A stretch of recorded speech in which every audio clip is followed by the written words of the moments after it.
Ah bah on y est, on y est.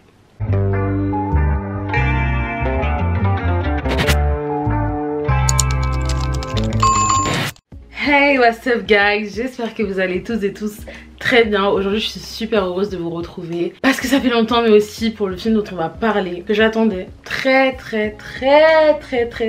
fort. Et donc j'avais une hype pas possible. The day has come. Let's go, on va pas passer plus de temps sur cette introduction. On plonge direct dans le vif du sujet. D'autant plus que je sens que ça va être une vidéo un tout pinet longue. Donc on y va. Alors Black Panther Wakanda Forever est sorti le 9 novembre 2022. C'est un film américain de genre action, dramatique et aventure. Il dure 2h40. Donc il prend place suite aux événements d'il y a 5 ans avec le clap de Thanos, où en fait on va suivre la reine Ramonda, Shuri, M'Baku, Okoye et les Dora Milaje lutter pour protéger leur nation des ingérences d'autres puissances mondiales après la mort du roi T'Challa. Alors que le peuple s'efforce d'aller de l'avant, nos héros vont devoir s'unir et compter sur l'aide de la mercenaire Nakia et d'Everett Ross pour faire entrer le royaume de Wakanda dans une nouvelle ère. Mais une terrible menace surgit d'un royaume caché au plus profond des océans, Talokan et leur maître Namor.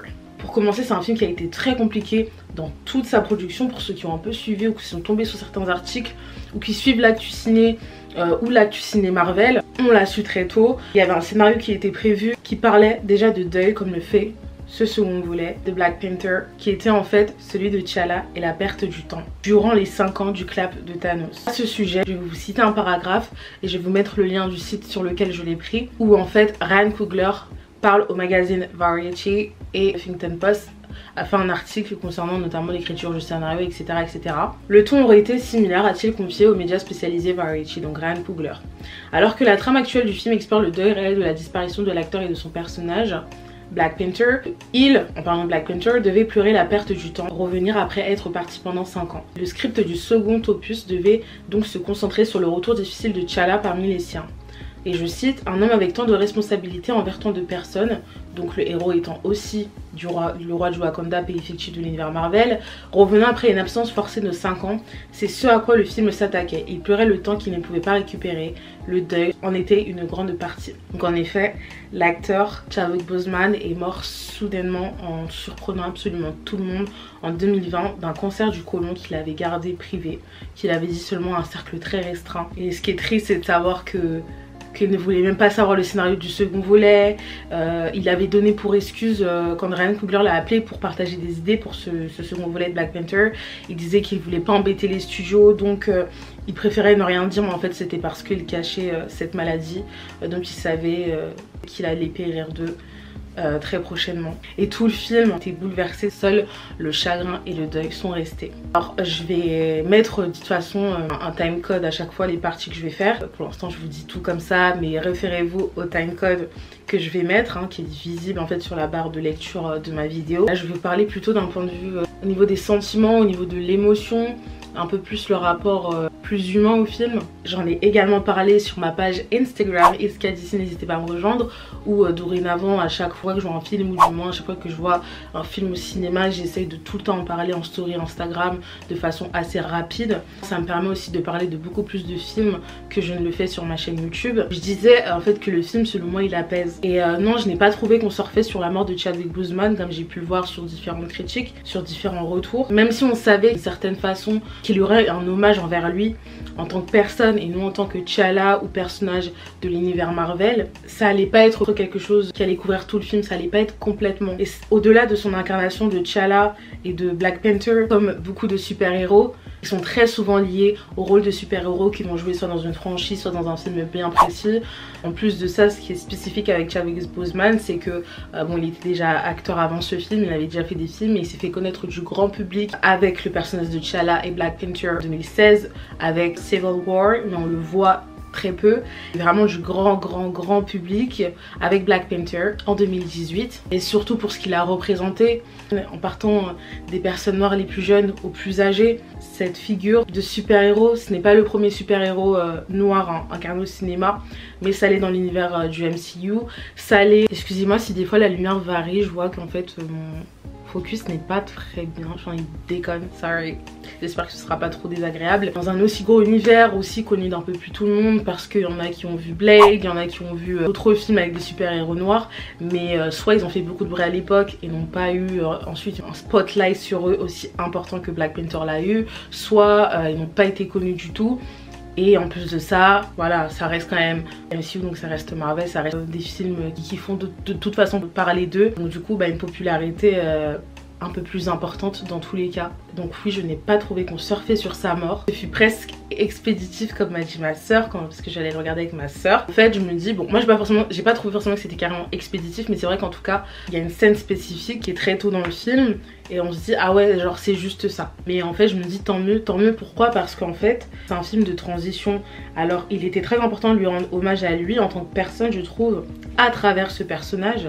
Parce que qu'on le veuille ou non, Chadwick Boseman est intrinsèquement lié à T'Challa pour ce qu'il a représenté, comme je dis, pour comment il a rassemblé, pour la belle personne qu'il semblait être, et aussi pour les fans de Marvel, de cet acteur en particulier, pour incarner un super-héros que beaucoup aiment comme il l'a fait. Mais on avance, et comme nous le disait la magnifique voix de Thames dans sa reprise de No Woman No Cry, everything's gonna be alright. Tout va mieux aller, ça va aller. Ce n'est pas un film sur Chadwick Boseman, mais c'est un film qui s'inscrit dans un univers qui est celui du MCU. Un univers déjà très vaste, très dense, et dont il faut suivre certaines obligations.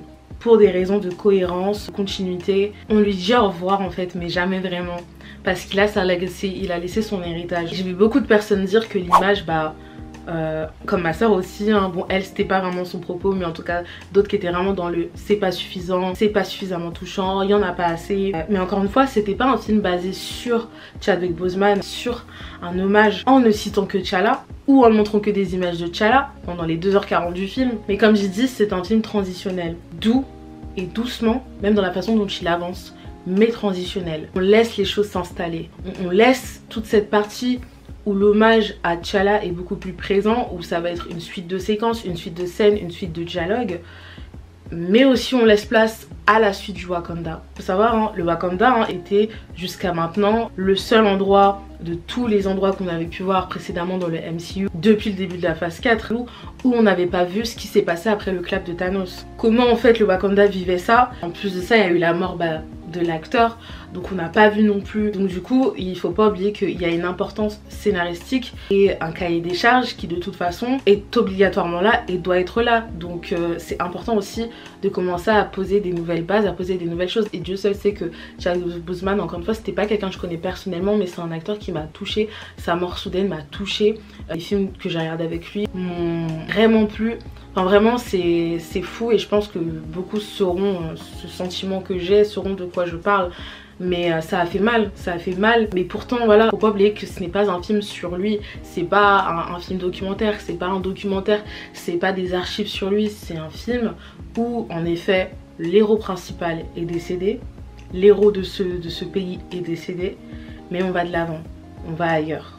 On essaye d'évoluer. Quel est le lendemain du Wakanda sans son grand protecteur? Telle est la grande question. Je voulais ajouter un truc hein, que j'ai bien pleuré. Franchement, j'ai bien pleuré. Et justement, là, je vais vous parler vraiment du côté purement émotionnel. Mais vraiment à des moments significatifs, si ça veut dire quelque chose.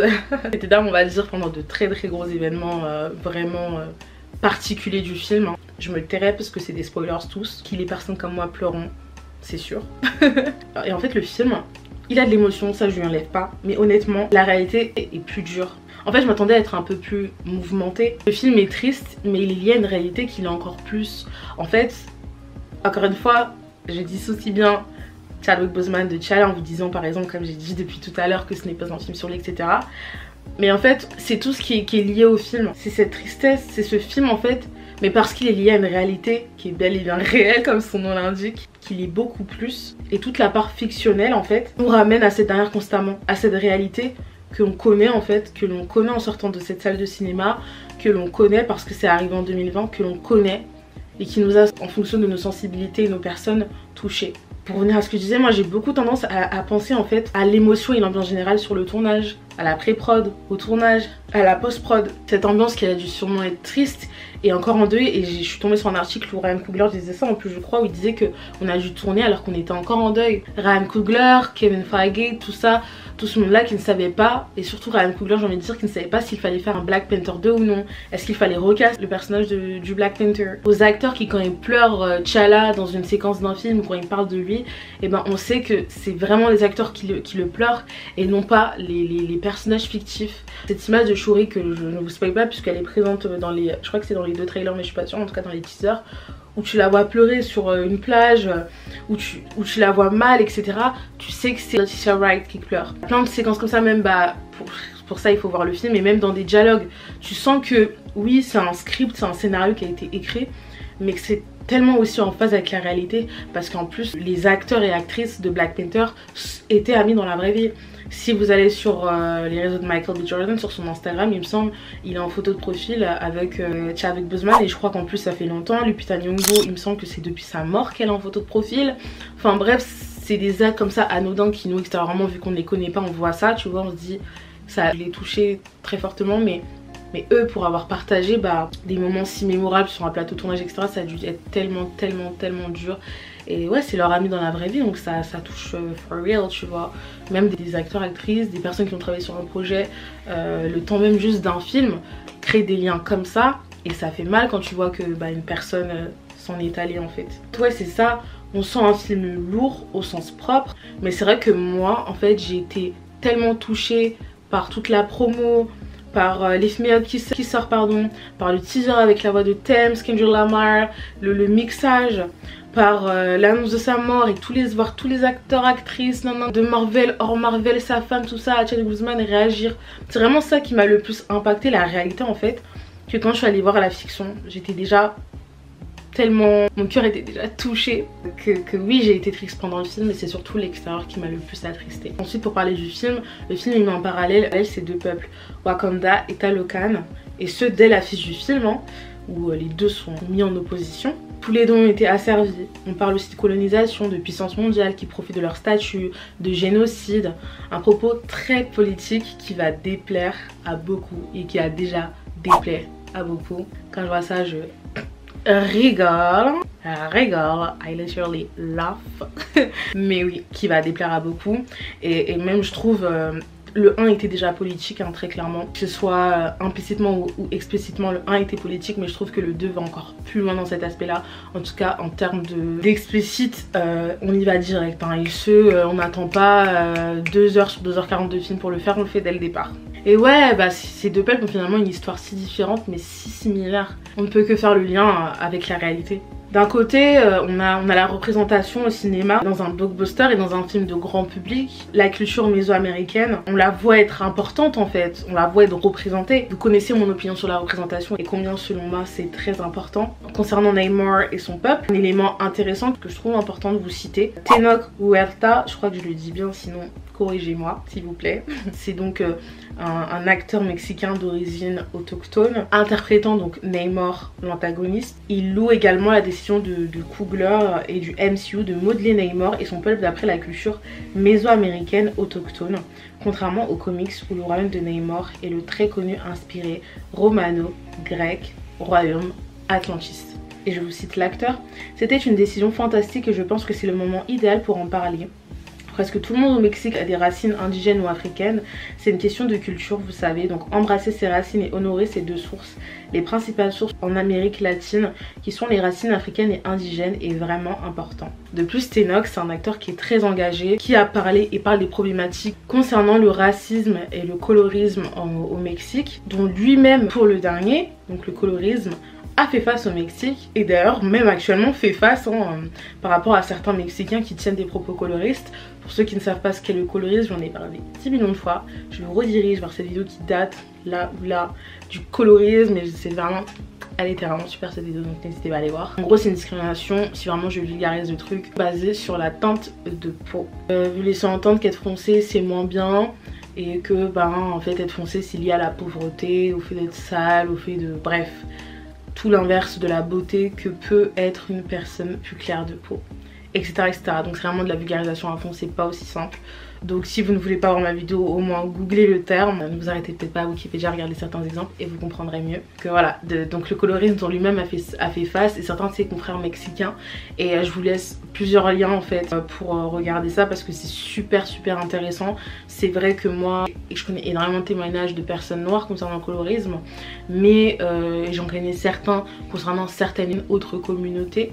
Et du coup d'entendre voir un acteur mexicain, je ne savais pas qu'il parlait de tout ça, le voir en parler, et puis d'une façon tellement intelligente, c'est très intéressant, et je vous laisse aller voir ça. Donc voilà, je vous mets des liens en commentaire concernant son engagement et bien plus. Donc un autre truc concernant le film, j'ai trouvé le film un peu plus intimiste, d'une certaine façon, que ce soit à la fois dans son traitement de personnages, leur intérieur, des scènes qui sont plus isolantes. À chaque fois, on retrouve 2 personnages, 3, un seul, mais aussi de la direction du Wakanda, la direction qu'on lui fait prendre, mais aussi d'où on allait hein, vraiment géographiquement, en Haïti, au Mali, au Cap-Vert, là où le premier était un peu plus afro-américain et plus ouvert sur le monde, et même au niveau de la bande sonore hein, et plus d'acteurs afro-américains qui posaient dessus. Où on allait, c'était des grandes villes des États-Unis, et la plupart des endroits où ça a été filmé, ça a été aux États-Unis, dans des grandes villes américaines, Porto Rico, en Corée à Busan. Et bah celui-ci je trouve qu'il fait un peu plus africain. Et je dis ça parce que donc T'Challa et le Wakanda est en Afrique hein. Dans l'univers fictif de Marvel,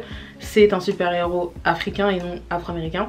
Et donc j'ai trouvé quand même que c'était un peu plus représenté ici. Au moment où on sort du Wakanda, c'est des moments clés.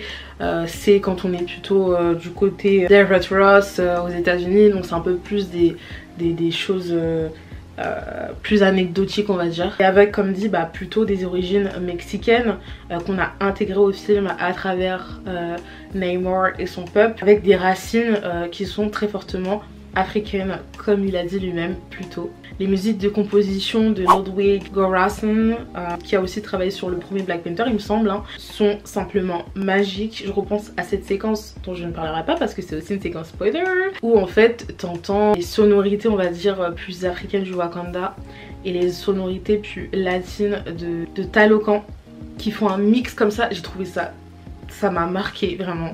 Et puis surtout au moment où c'était un moment clé, donc j'ai encore plus kiffé. Mais enfin voilà, pour dire que j'aime trop. Et là je fais référence à certaines sonorités, mais il y en a bien plus.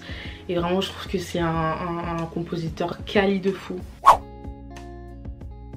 J'ai trouvé le film extrêmement beau esthétiquement, et moi il faut savoir que je suis très sensible à l'image, vraiment. Un beau film pour moi prend des points en plus parce que, comme j'aime bien dire, un film c'est avant tout des images. Les premiers films étaient des films muets, donc bien sûr on les remet dans leur contexte, qui est aujourd'hui un film de 1895 ou de 1800, je sais pas, 7 est un film de mauvaise qualité, ne l'était pas du tout à l'époque, c'était révolutionnaire. Bon après, les personnes de l'époque savaient voir qu'il y avait des petits soucis quand même, que c'était pas si clair les images, mais c'était révolutionnaire, on n'avait jamais vu ça. Mais donc ouais, en plus les images n'ont pu que me rappeler Avatar, The Way of Water, qui sort le 14 décembre, les gars on s'attrape parce que je suis super hypée. Je trouvais déjà que le premier teaser était incroyablement beau. Alors un des plus beaux c'est sûr, mais sûrement le plus beau du MCU, tous les films qui sont sortis du MCU, sûrement le plus beau, qui est vraiment genre, même quand je vois les images en slow motion, du trailer, du premier teaser notamment,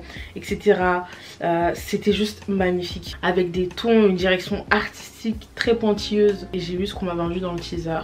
Et de toute façon, je trouve que Black Panther a la même image que les Éternels, notamment qu'on a pu voir en 2021, a cette esthétique particulière. Mais je parlerai, enfin on va dire que je vais plutôt parler des deux Black Panther, et dont cette esthétique particulière qui font que pour moi, avec certains autres, sont des films un peu à part de tout ce qu'on peut retrouver dans l'univers du MCU. Et aussi ça m'a fait plaisir de voir qu'on est sorti du fond vert, que tout n'était pas fait, que certaines séquences avaient été aussi faites de la main de personnes incroyablement talentueuses, donc avec des décors. Et quand j'ai vu c'était pour quelles séquences et quels endroits du film en particulier, que c'était des décors pas forcément naturels mais des décors artificiels, mais en tout cas c'était pas du CGI ou du fond vert, enfin voilà. J'ai trouvé ça m'a encore plus, je me suis encore plus dit merci les gars, merci les gars. Les personnes qui créent, je vous aime. Les costumes aussi ils étaient super, vraiment. Il y a énormément de séquences avec énormément de costumes, mais vraiment j'ai trouvé ça magnifique. Les séquences au Wakanda c'est waouh. Maintenant concernant Namor, le fameux antagoniste du film, alors je trouve qu'il l'envoie, mais qu'il l'envoie les gars, mais vraiment, je trouve que c'est un antagoniste hyper charismatique. Et autant on parle souvent des super-héros etc qui doivent être, t'as vu, qui si physiquement spécifiquement, moi personnellement c'est mon cas, je sais pas, ils sont pas à mon goût. Osef en fait, c'est vraiment ce qui, leur personnalité, ce qui renvoie, comment ils imposent, ce qui est important. Et là Namor il a tout. Il est trop, genre je le trouve tellement charismatique. Sa prestance, dans son visage, dans tout. I love you, j'aime l'acteur. Si tu passes là Tenoch, I love you. En plus de ça, que ce soit dans son charisme ou ses ambitions, pour moi c'est sûrement le meilleur. En fait je dis sûrement, mais en tout cas c'est pas sûrement, c'est pour moi c'est le meilleur antagoniste de toute cette phase 4. Du côté de Loki, ça se tape. Voilà, je vais éviter de dire qui avant qu'on me dise spoilers. Mais non, vraiment Namor, en tout cas si on parle des films du MCU, de la phase 4, c'est le premier. Et même de la phase 4 en général, l'antagoniste de Loki il est pas mal, mais vas-y, Namor il m'a... Waouh, c'est trop. C'est vraiment trop. Je pense que Coogler il a bien introduit de ce que j'ai pu lire un peu, parce que comme je le répète, je ne lis pas les comics et je ne les ai pas lus. Namor c'est un antagoniste qui a de la gueule dans les comics, c'est un antagoniste qui vraiment est... T'as pas envie de le croiser, hein. T'as vraiment pas envie de le croiser. Ouais, il y a des scènes comme ça de méchants dans les Marvel comme ça. Ah, tu peux pas trop les croiser, mais vas-y. Lui, disons que, hein, bizarre. Je pense que bah ouais, Coogler lui a vraiment rendu justice. Après s'il y a des gens qui passent par ici qui ont lu les comics et qui sont en désaccord avec moi, votre opinion m'intéresse beaucoup. Ou même ceux qui ne l'ont pas lu, comment l'avez-vous trouvé Namor? En tout cas moi, comme j'ai dit, je l'ai trouvé... il est validé, hein. Il est validé. Et même au niveau de ses ailes, aux chevilles, la façon dont il se déplace, c'est tellement cool. Alors concernant Okoye, pour moi ça a été une redécouverte. La dynamique avec Shuri était excellente. Elle a développé un peu plus en spoilers, mais aussi même en tant que personnage, en tant que tel, hein. On essaie de la développer, de voir un certain cheminement qui est pas bien long, mais tu vois, on essaie un peu d'aller de ce côté là et je trouvais ça vraiment super cool. Je vous laisserai découvrir, mais en tout cas un de mes coups de cœur du film. Genre déjà à la base les Dora Milaje je l'ai kiffé, et un peu plus Okoye puisque c'était celle qui parlait, c'était celle qu'on voyait le plus, mais là vraiment redécouverte totale. On a eu une intro de Riri Williams, donc aka Ironheart, aka l'héritière de Iron Man. Assez sympa aussi, je trouve cool. Et personnellement moi Dominic Thorne, donc l'actrice qui l'incarne, dès qu'en fait le projet Ironheart a été dévoilé, donc la série qui va sortir sur Disney Plus prochainement, je suis allée la follow parce qu'en fait j'avais tellement hâte, j'étais tellement hypée, je voulais savoir si elle allait parler un peu du projet. Bon bien sûr hein, elle a des petits contrats donc hein, mais en tout cas même en tant qu'actrice j'ai même pas suivi forcément ses projets précédents, mais elle a dégagé un truc qui m'intéressait beaucoup. Je sais pas, j'ai eu un coup de cœur immédiat, et puis la hype aussi hein. Je pense que c'était aussi grandement lié au fait que j'aimais le personnage d'Iron Man de Robert Downey Jr. J'ai vu des gens dire que son intro c'était assez raté. Moi je l'ai trouvé assez cool, je l'aurais pas forcément vu différemment. Après peut-être parce que je la connais pas suffisamment aussi. Sa série viendra plus tard, comme je dis, donc Ironheart sur Disney+. Peut-être que c'est la raison pour laquelle aussi certains n'ont pas eu vraiment un attachement ou une appréciation de son intro en particulier, parce que car peut-être que le lien avec Iron Man n'a pas été suffisamment fort, marqué, ni fait en fait. Donc une charge émotionnelle et un attachement à sa personnalité peuvent être beaucoup moins intéressants, sachant que c'est l'héritière d'Iron Man en termes de super-héroïsme. Et Iron Man en vrai depuis qu'il est, attention spoilers, normalement si vous êtes là c'est que vous le saviez, il est mort dans le MCU. C'est vrai que revoir quelqu'un qui reprend littéralement le flambeau de lui est juste méga important en fait. Genre c'est primordial. Par exemple du côté d'Hawkeye, Kate Bishop qui travaille avec Hawkeye, on sait très bien qu'à un moment donné Hawkeye va partir et Kate Bishop va reprendre le flambeau. On a eu une mini-série pour ça. Le lien entre Miss Marvel et Captain Marvel, peut-être que dans un futur proche Captain Marvel ne sera plus là et c'est Miss Marvel qui va reprendre le flambeau. Vraiment je fais des hypothèses, mais je veux dire que ailleurs par exemple on a vu des choses un peu plus touchantes à ce niveau-là et qui explique aussi, je pense, des façons plus intéressantes de montrer ce passage de flambeau, même s'il n'est pas là sur le moment, il le sera peut-être, et au moins on aura ces séries-là pour voir ça. C'est vrai qu'à titre personnel, j'ai essayé de saisir sa personnalité, son personnage, son caractère, mais honnêtement ça ne m'a pas suffi. Autant j'ai trouvé l'intro cool, autant il me manquait quelque chose. Je pense qu'il me faut vraiment sa série avec son monde, son univers, où elle a grandi, parce que tu sens qu'elle a une histoire touchante en plus. Et en fait je reste hyper optimiste parce que je sens un vent de fraîcheur avec son personnage, et comme on a un vent de fraîcheur de toute façon dans les MCU, hein, comme on a pu le voir ces derniers temps, avec notamment les mini-séries ou certains personnages dans les films. Hein. Par contre, un truc que j'ai vraiment pas kiffé, sa seconde armure. Girl, no. Genre, non, j'ai vraiment pas kiffé. Donc bon, de toute façon, celle que j'ai kiffé, j'espère qu'on va voir comment elle a monté dans sa mini-série. Je pense que c'est sûr même. Et je l'ai déjà beaucoup plus kiffé, celle qu'elle a bricolée plutôt que celle qu'elle a par la suite. Mais bon bref, mais voilà, c'est le truc où j'ai aboudé quand même concernant Ironheart et ce qu'on a vu d'elle dans ce film. J'ai trouvé Queen Ramonda absolument fabuleuse. Et c'est une dinguerie comment Angela Bassett, c'est une actrice incroyable. Et je pèse mes mots. Give that girl an Oscar. Donnez à cette femme un Oscar parce qu'elle le mérite. L'interprétation qu'elle a dans ce film est tellement puissante. Ces séquences pour moi sont importantes. Tous les moments où elle parle, je bois ses paroles. Elle a tellement un statut, mais de toute façon, enfin, je vais arrêter là avant de sortir des choses qu'il ne faille pas pour les gens parce qu'on est en non-spoiler, je le rappelle. Mais voilà, enfin bref, je vais m'arrêter là. Elle est incroyable, vraiment. Rongée par la mort d'un fils si prématurément et d'un mari quelques temps avant. Tous les projecteurs sur elle et le Wakanda. Tout un peuple et une fille à encore porter. Enfin bref, on en reparlera en spoilers, mais ça m'a tellement touchée. Et juste pour finir sur cette partie non spoilers, et pour les deux derniers points de la partie non spoilers, je vais parler du combat final très rapidement, dont je me sens assez mitigée, que j'ai trouvé à la fois violent pour une partie, et ceux qui l'ont vu, vous comprendrez à quelle référence je fais partie, et stressant, mais il m'a quand même manqué quelque chose. Genre, je trouvais pas que c'était un combat final particulièrement épique. Ouais, enfin je sais pas. Il y a des combats finaux du MCU qui m'ont beaucoup plus marqué. Et là ça n'a pas été forcément le cas, j'avoue. Du coup voilà, on va en parler un tout petit peu plus en partie spoilers. Et enfin pour finir, je tiens à préciser qu'en ce qui me concerne, les 2h40 je ne les ai pas sentis passer, mais vraiment pas. Sachant que je sortais d'une journée fatigante, où mon ordinateur m'a lâché quelques heures avant. Il m'a toujours lâché aujourd'hui, il n'est pas revenu en mode normal. Help.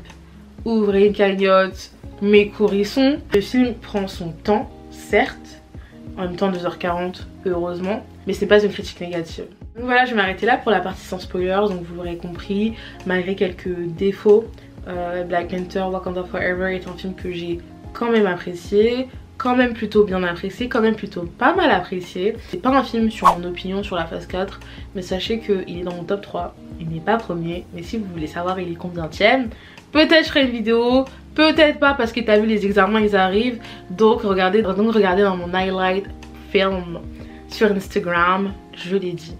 Et voilà, sans plus tarder, on passe en partie spoilers. N'hésitez pas à revenir, tous ceux qui n'ont pas vu le film, pour découvrir ma partie spoilers et des détails un peu plus croustillants, un peu plus intéressants. Peace out. Bienvenue dans cette partie spoilers.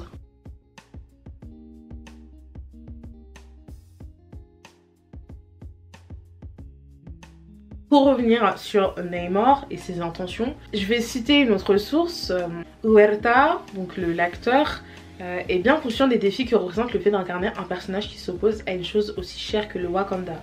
Il affirme également que Namor ne se limite pas à une méchanceté mesquine. Et là, on le cite, c'est délicat quand vous avez un personnage comme celui-ci parce que vous êtes l'antagoniste, a déclaré Huerta lors d'une conférence de presse à laquelle Sci-Fi Warrior a assisté. Vous allez détruire quelque chose qui a de la valeur, pas seulement dans l'histoire mais pour le monde. Les gens à l'extérieur. Beaucoup de gens s'identifient au Wakanda et je m'inclus là-dedans. Le récit, la représentation et tout le reste. Donc, maintenant je dois jouer le méchant qui détruit ou essaie de détruire cet héritage. Et c'est pour ça que je trouve le pari réussi personnellement. Car autant je l'ai détesté, mais ah, qu'est-ce que tu fais, genre, mon peuple d'amour est déjà endeuillé, laisse-les. Autant, si Shuri l'avait tué, j'aurais été dégoûtée, mais dégoûtée si on l'avait évincé dès maintenant. Dégoûtée, mais atrocement. atrocement. Parce qu'en fait je trouve que c'est un antagoniste tout bonnement important et intéressant que je veux revoir, dont j'ai peur aussi. Je vous mens pas hein, parce que moi je suis du côté des super-héros. I will never be with antagonist. Je ne serai jamais du côté des antagonistes, ok. Peu importe tes intentions là, peu importe tous ceux tous les gens qui ont expliqué par A plus B pourquoi Thanos avait raison. Yeah, maybe.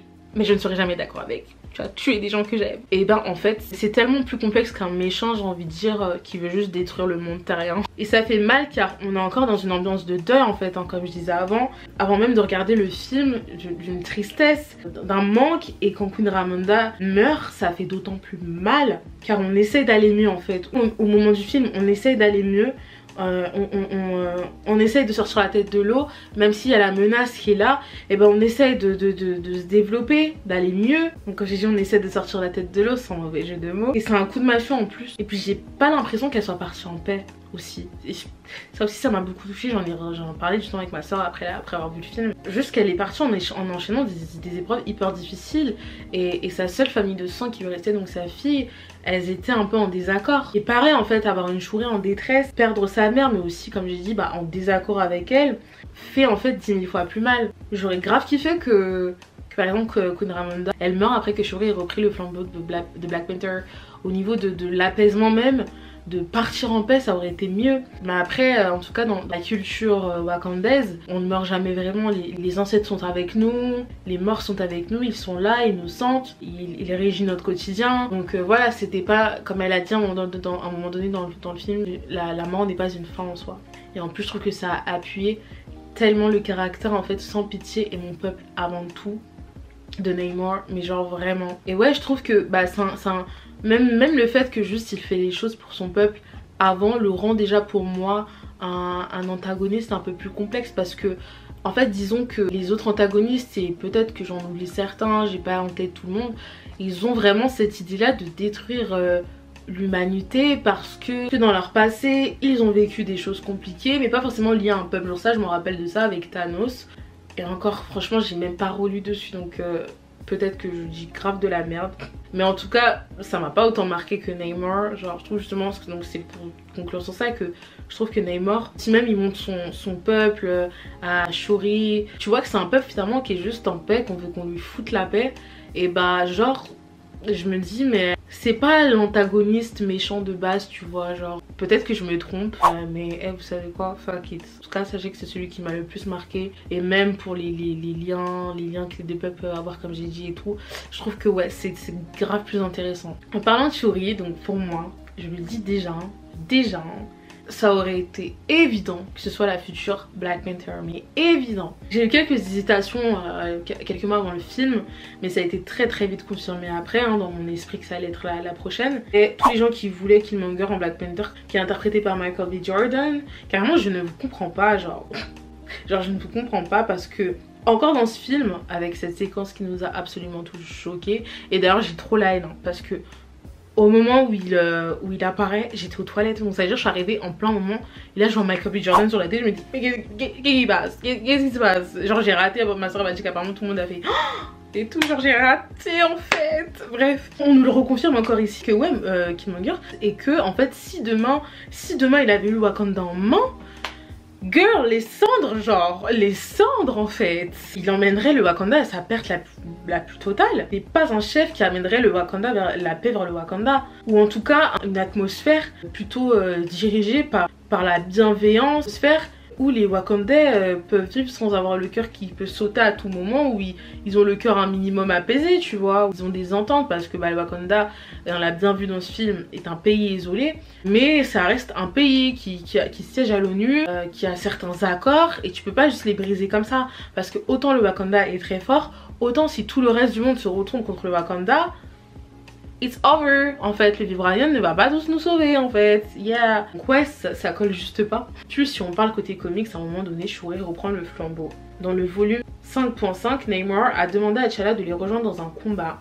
Après le refus du roi, son navire s'est écrasé. Cela a laissé T'Challa dans le coma et le Wakanda sans Black Panther. L'épouse de T'Challa, donc l'héroïne des X-Men Storm, qui est donc sa femme dans les comics, suggère à Shuri de devenir la Panthère Noire à sa place. La Black Panther, la Panthère Noire à sa place.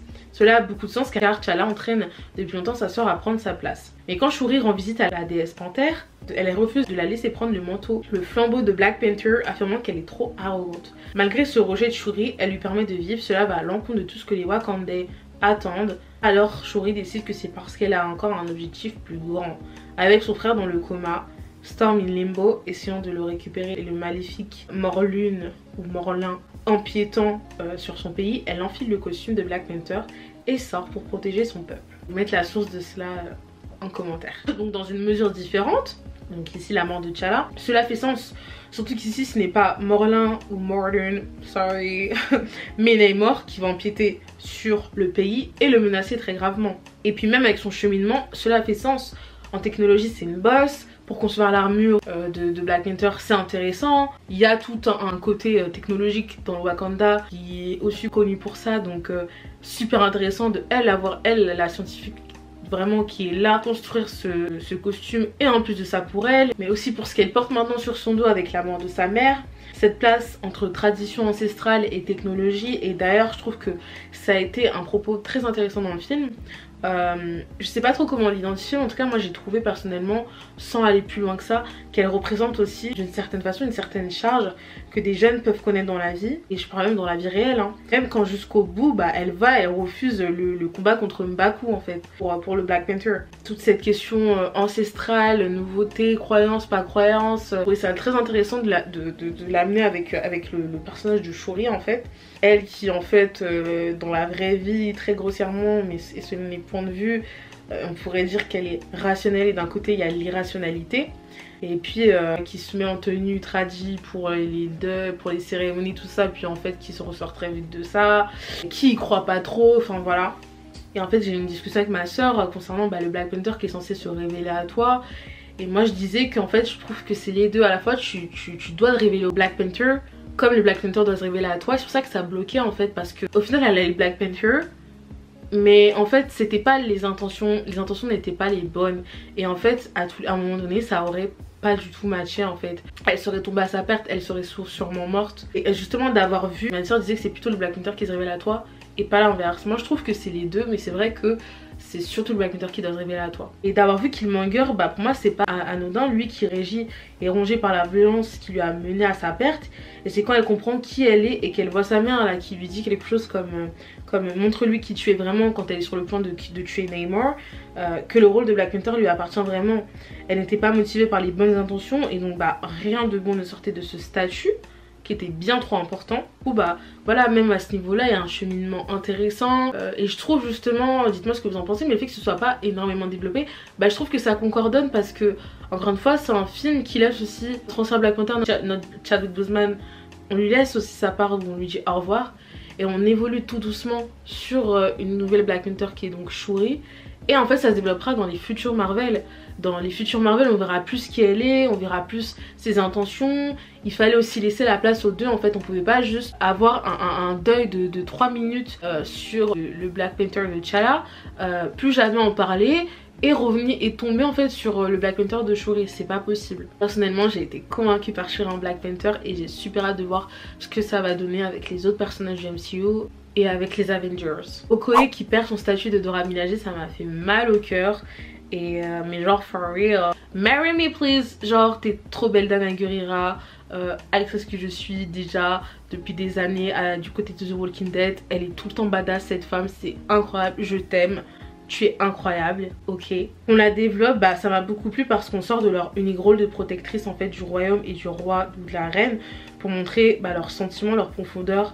Et ça m'a brisé genre littéralement, et c'est intéressant parce que si vous n'avez pas vu ma vidéo sur The Woman King, je vous invite vraiment à le voir. Mais Black Panther et les Dora Milaje s'inspirent grandement grosse confusion durant le tournage, mais s'inspire grandement des Agodji qui sont les gardes du film de The Woman King.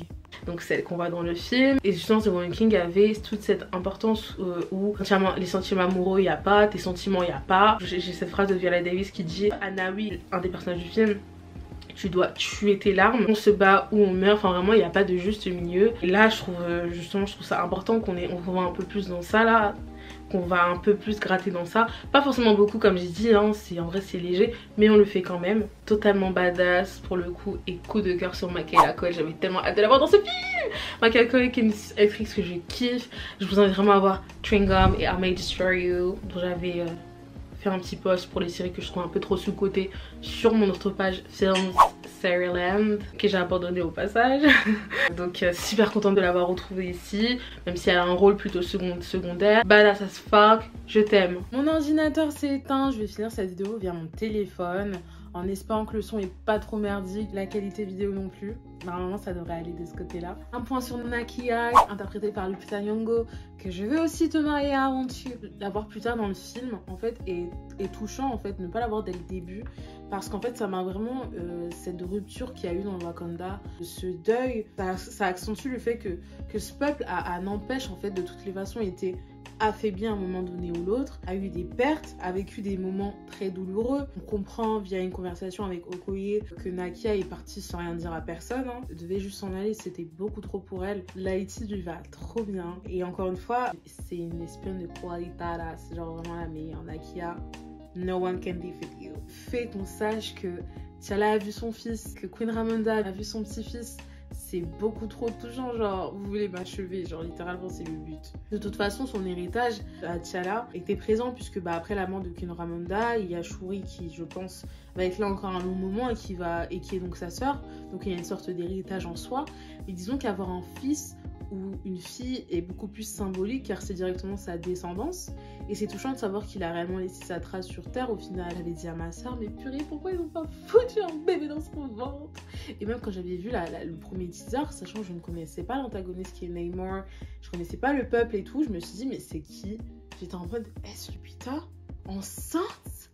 Genre en plus on voyait pas très bien l'incarnation, enfin on voyait l'incarnation de la personne, mais vu que c'était sous l'eau, tu sais, tu peux te dire bon peut-être que ah vas-y on voit pas bien, c'est dilué. J'étais en mode oh my god, au début j'étais en mode non c'est Lupita, je vais mourir, T'Challa un gosse. Et en fait non, mais en fait si. Vraiment genre c'était pour des raisons purement égoïstes, hein. Et pour maximiser l'émotion de mon cœur, je voulais qu'on foute un bébé dans ce ventre.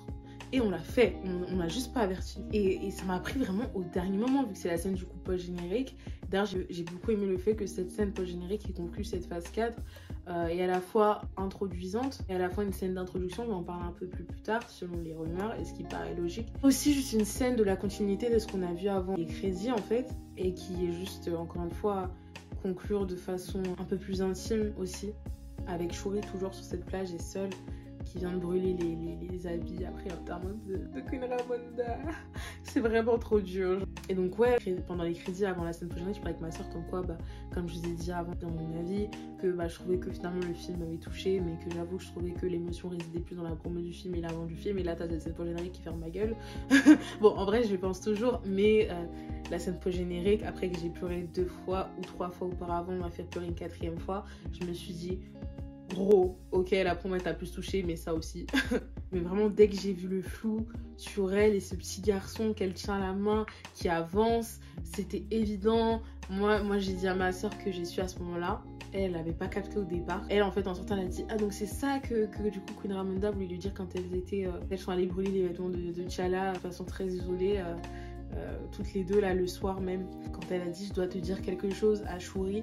Et que après Neymar arrive, donc ça coupe. Vraiment moi j'ai su tirer, je me suis dit oh my god, merci, thank you. Ça me fait même du bien pour Shuri, parce que même s'il y a le Wakanda, même s'il y a les Dora Milaje, les Avengers qui vont s'allier à elle, elle n'a plus personne de sa famille au sens propre du terme, et de savoir que là elle a un neveu, en fait c'est génial. Mes copines m'ont d'ailleurs parlé de l'introduction des Young Avengers, donc qui sont des jeunes, tous tous une version jeune des Avengers, du coup donc les jeunes revanchards qui existent dans les comics, dont Toussaint faisait partie dans les comics encore une fois. Toussaint donc qui est le fils de T'Challa et Nakia. Sa mère à la base est Storm comme dans les comics, mais là du coup le MCU n'a pas pris cette direction là puisque sa mère est Nakia, mais ça n'empêche pas qu'il puisse quand même faire partie de cette ligue là des Young Avengers. Et au début quand elle m'a dit ça, je pensais ne pas connaître, mais en fait je me suis dit si, en fait, parce que j'avais déjà entendu parler de cette ligue de tous assez jeunes, adolescents, personnages qui sont présents dans les Marvel en fait. Et en fait je me suis rappelée avec Hawkeye et Kate Bishop. Je me rappelle que j'avais vu des théories, des choses tournées sur ça justement, comme quoi elle se liguerait notamment avec le personnage de Florence Pugh dont j'ai oublié le nom, ou du moins avec d'autres Avengers pour créer ce truc de Young Avengers. Et du coup j'ai googlé et j'ai vu tous ces personnages là qui s'y référeraient immédiatement et dont on verrait sûrement l'avenir, dont ils ont été déjà introduits et où vont l'être, et donc qui vont sûrement composer les Young Avengers. Et je me dis en plus de ça, concernant Toussaint, il pourrait, mais pas pour maintenant parce que je pense que pour le moment on est bien sur Shuri, mais qui pourrait tout simplement reprendre le flambeau du Black Panther. Et d'ailleurs le nom Toussaint n'est pas du tout anecdotique pour ceux qui ne le savent pas.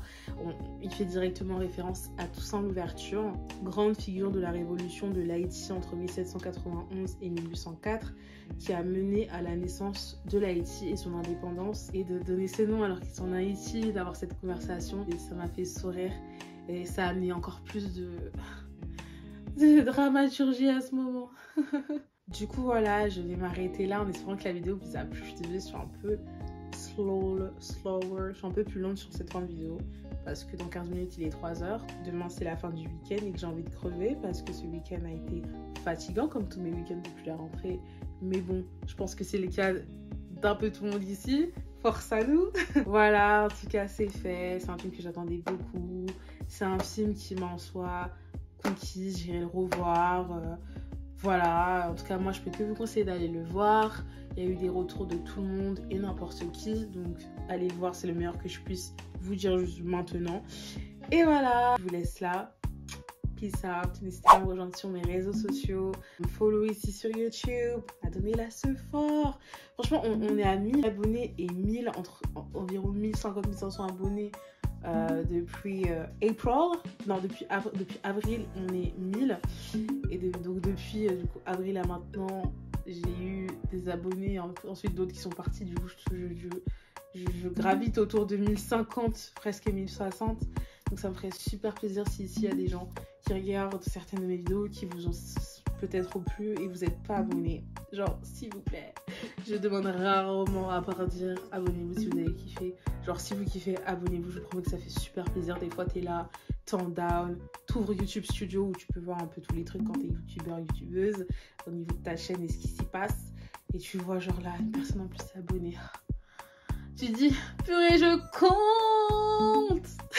Voilà, c'était tout. Je vais m'arrêter là. N'hésitez pas à liker, partager, commenter. Et attention, hein, quand vous commentez là les spoilers, je vais pas hésiter à supprimer ou je sais pas, à faire quelque chose parce que on ne spoile pas s'il vous plaît. En tout cas, si vous voulez spoilers, plusieurs sautages de ligne et vous pouvez y aller. Voilà, en tout cas moi je vais tous vous lire. J'ai très hâte. Peace out à vous. Portez-vous bien.